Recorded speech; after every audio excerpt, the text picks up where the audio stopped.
Pengakuan Yana setelah diperiksa polisi. Halo guys, apa kabar? Tentunya baik-baik saja. Kalian pasti penasaran dengan orang yang mengaku hilang di Cadas Pangeran. Siapakah dia? Ya betul. Dia adalah Yana. Lelaki asal Sumedang yang konon katanya telah meresahkan masyarakat Indonesia khususnya wilayah Sumedang. Bagaimana sebenarnya kronologis menghilangnya si Yana?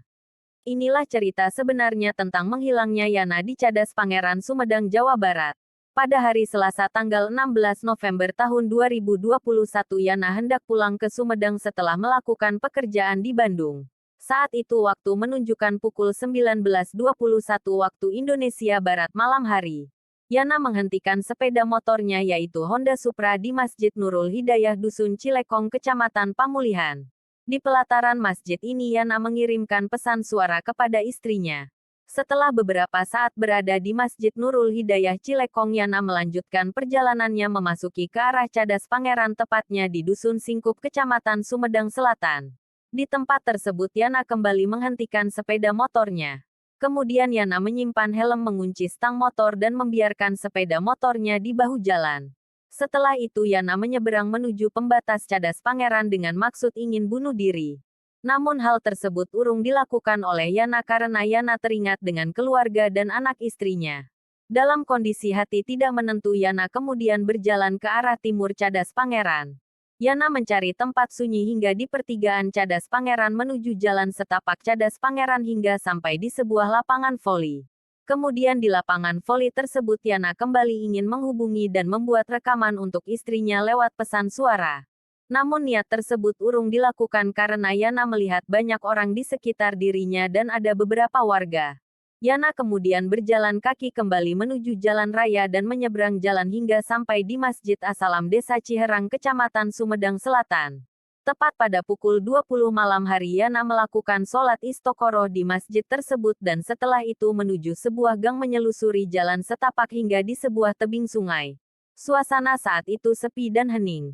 Kemudian Yana melanjutkan keinginannya membuat pesan suara untuk istrinya sambil menangis lirih terseduh-seduh dengan tujuan membohongi keluarganya karena mengalami kekerasan. Di tempat itu juga Yana meninggalkan tas selendang dengan berharap ada yang menemukan dan memperkuat bukti dirinya mengalami kekerasan di tempat tersebut. Yana kembali menuju jalan raya berniat meninggalkan Sumedang untuk menuju Jakarta. Namun karena menunggu lama bis menuju Jakarta tak kunjung datang, Yana pun mengalihkan tujuannya ke Cirebon. Yana kemudian menyeberang jalan dan menumpang Elf dengan tujuan Cirebon. Saat itu waktu menunjukkan pukul 23 malam hari. Angkutan umum jenis mikrobis yang Yana tumpangi tidak ke Cirebon namun hanya sampai Kadipaten Majalengka.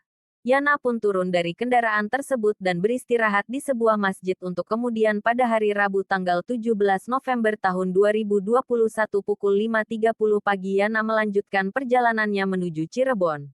Tepat pada pukul 8 pagi hari kendaraan mikrobis yang Yana tumpangi untuk kedua kalinya kini tiba di Terminal Harjamukti Cirebon. Yana sempat berkeliling dan selanjutnya istirahat di masjid area terminal. Keesokan harinya pada Kamis tanggal 18 November tahun 2021 pukul 10.30 siang hari Yana beranjak menaiki kendaraan menuju Bandung dengan suasana hari yang tak kunjung pasti. Yana meminta turun di Kadipaten Majalengka menuju sebuah masjid. Pukul 16 sore hari Yana keluar dari masjid dengan maksud mencari warung untuk buka puasa dengan berjalan kaki. Kemudian Satuan Reserse Kepolisian Sumedang yang mencari dapat mengamankan keberadaannya.